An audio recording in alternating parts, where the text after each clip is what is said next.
fokus kita ada 3 sekarang gitu kan. Yang pertama itu dari Opok One Village One Company. Nah, Opok tersebut intinya kan harus ada satu perusahaan.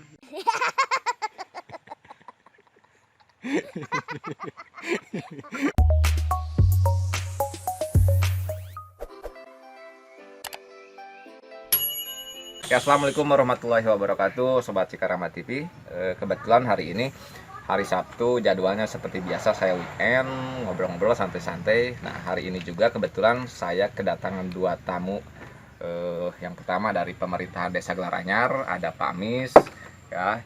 Yang satunya kebetulan dari tingkat provinsi, ya, seorang patriot desa, betul ya, Kang? Betul. Pak Agus namanya. Nah, nanti kita akan bincang-bincang. Saya juga nggak tahu tujuan dari beliau ditugaskan ke desa itu seperti apa, ya. Tugas patriot desa itu seperti apa. Maka dari itu nanti saya akan wawancara khusus untuk kawan-kawan khususnya Desa Gelaranyar.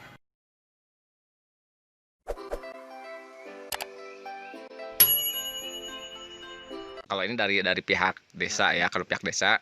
Kalau ini langsung dari pihak provinsi ya, Iya. Pak Agus. Nah, tadi ada beberapa pertanyaan yang saya sempat tunda. Saya sendiri tidak tahu apa tujuan dari seorang patriot ditugaskan di desa. Yang pertama itu, ya. Tugas patriot desa itu apa gitu? Apa untuk membenahi ruang lingkup pemerintah desanya? Apa emang ditugaskan di luar itu? Gitu. Nah, satu aja dulu langsung jawab, Pak Agus. Siap. Terima kasih, Kang. Sebenarnya Hmm. untuk tugas patriot sendiri itu kan lebih ditugaskan dari Dinas Pemberdayaan Masyarakat Desa gitu. Jadi kita di bawah naungan tersebut otomatis kan untuk memberdayakan masyarakat desa. Betul, gitu. betul. Nah, fokus kita ada 3 sekarang gitu kan. Yang pertama itu dari Opok One Village One Company. Nah, Opok tersebut intinya kan harus ada satu perusahaan di satu desa tersebut gitu.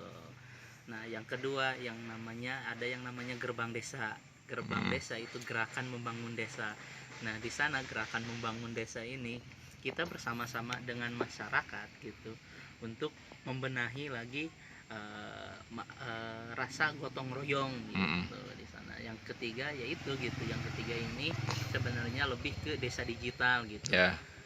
Desa digital ini maksudnya kan terintegrasi antara si data Pemerintah desa. Pemerintah desa dengan masyarakat gitu sebenarnya. Atau yang kedua, kebermanfaatan internet ini gitu di lingkungan masyarakat gitu. Kan. Mungkin itu untuk tupoksi kita gitu. Tujuan yang ditugaskan DPMD provinsi ke Desa Gelaranyar mungkin itu. Itu yang pertama ya. Nah, itu untuk jangka waktunya tadi berapa lama? Hampir 1 tahun ya, iya, Pak? Untuk jangka waktu kita hampir 1 tahun gitu. Itu harus ada target nggak? Misalkan satu desa ini apa yang kurang, lalu kita bantu benahin, terus ada target. Kalau belum ada target, kita belum bisa terlepas dari sini, misalkan apa gimana? Iya, pokoknya dalam jangka waktu 1 tahun itu 3 pilar tersebut harus kita garap gitu sebenarnya. 3 pilar tersebut gitu.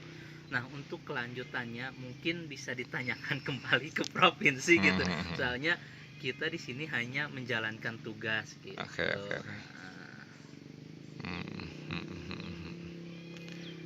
Tadi ada berapa orang? 2 orang jadi yang ditugaskan itu ya? 2 orang. 1 perempuan, 1 laki-laki. Apa emang diwajibkan seperti itu? Harus ada perbedaan gender gitu misalkan? Ada laki-lakinya, ada perempuannya, apa emang sama laki-laki juga bisa gitu? Ya, kebetulan kan untuk sekarang emang kenapa harus ada wanita gitu? Sebenarnya untuk kesetaraan gender juga gitu. Maksudnya kan biasanya gitu kan kesetaraan gender ini kan biasanya kan suka didominasi oleh para pria. Nah, sekarang dimasukkan oleh wanita yaitu agar keaktifan para wanita bisa dipush. Maksud dipush tuh ya untuk memberdayakan para wanita gitu. Masing-masing berbeda tugas gak, Pak? Yang misalkan Pak Agus di tugasnya bagian sini, terus yang perempuan tuh bagian sini, beda kategori lah misalkan. Apa sama? Sama, kita sama-sama. Cuma untuk di lapangan kita sudah bagi tugas sebenarnya mah. Maksudnya kenapa kita bagi tugas biar bisa dijangkau semua gitu. Kenapa nggak terus berduaan ya emang biar semua garapan kita yang 3 pilar tersebut bisa tergarap gitu. Maksudnya kan sesuai dengan tupoksi, sesuai dengan apa yang diinginkan oleh pemerintahan provinsi gitu. Nah, untuk yang ditugaskannya itu setiap desa kah apa tergantung dari IDM tadi, Pak? Oh, untuk desa-desa tersebut sebenarnya untuk di Cianjur sendiri baru ada 6 desa yang maksudnya yang tergolong tingkat maju apa emang masih rendah? Nah, untuk di 2019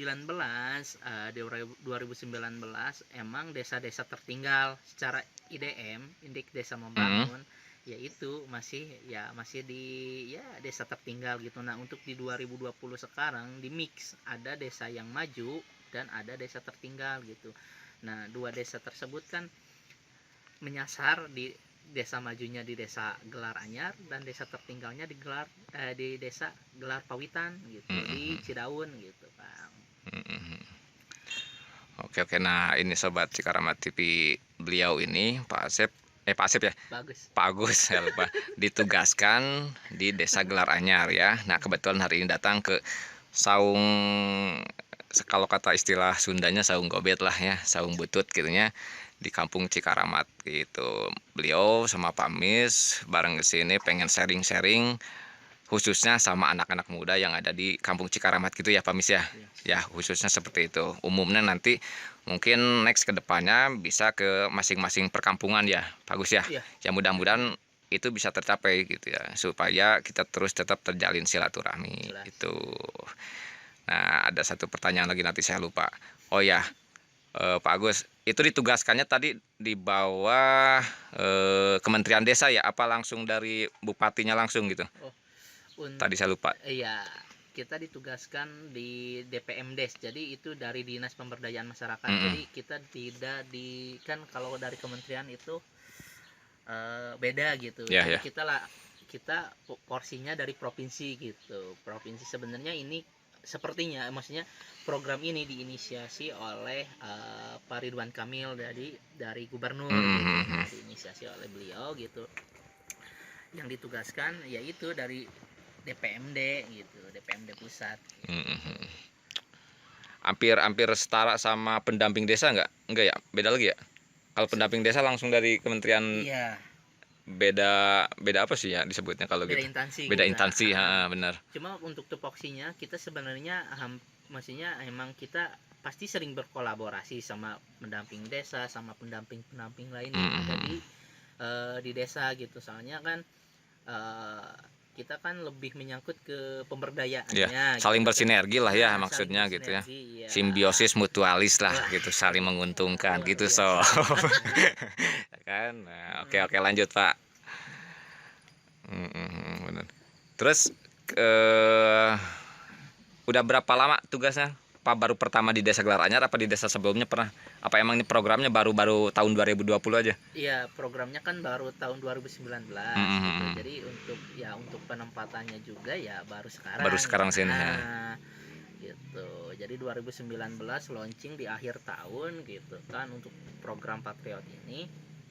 Nah, untuk di 2020 mulai bergeliat gitu.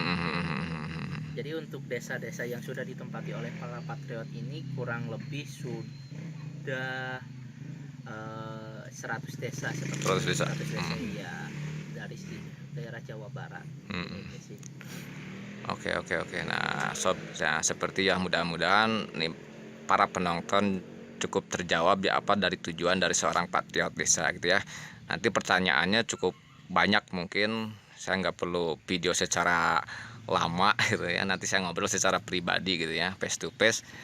Yang penting kita tahu tujuan dari seorang patriot desa. Nah Pak, satu lagi Pak nih, ada saran dan kritikan nggak khususnya buat pemerintahan Desa Gelar Anyar, terus ajakan buat masyarakat Desa Gelar Anyar khususnya apa gitu? Oh iya, kalau misalkan secara kritikan sih mungkin lebih ke saran saja gitu ya. Kalau saran sih lebih ya untuk sebenarnya untuk semuanya lah, maksudnya untuk rasa gotong royong Ya, ya ya, harus ya. diperkuat lagi sebenarnya agar ya masyarakat ini bisa berdaya gitu. Jadi kan kebanyakan berbicara tentang pemberdayaan hanya ya itu gitu, intinya kalau bicara pemberdayaan ya diberdaya atau ya diperdaya Iya. gitu, intinya ke sana ya. Kalau masyarakatnya secara gotong royong sudah kuat, otomatis masyarakatnya sendiri tahu bahwasanya masyarakatnya ini digiring mau kemana gitu. Iya, iya, iya. Mungkin itu gitu. Yang pertama bari kita harus berbenah dulu dari sistem pemerintahan yang sifat gotong royongnya di pemerintahan harus ada dulu, Iya. baru diikutin oleh masyarakatnya gitu ya. Jadi Bisa. sama-sama saling bersinergi gitu ya. Bersinergi. Betul. Oke, gitu aja kawan-kawan sobat Cikarama TV. Bincang-bincang mungkin ini yang pertama, mungkin nextnya nanti Pak Agus juga bakal sering-sering ke sini ya. Mudah-mudahan terus kita saling bersilaturahmi. Oke, cukup sekian. Mudah-mudahan bermanfaat. Assalamualaikum warahmatullahi wabarakatuh.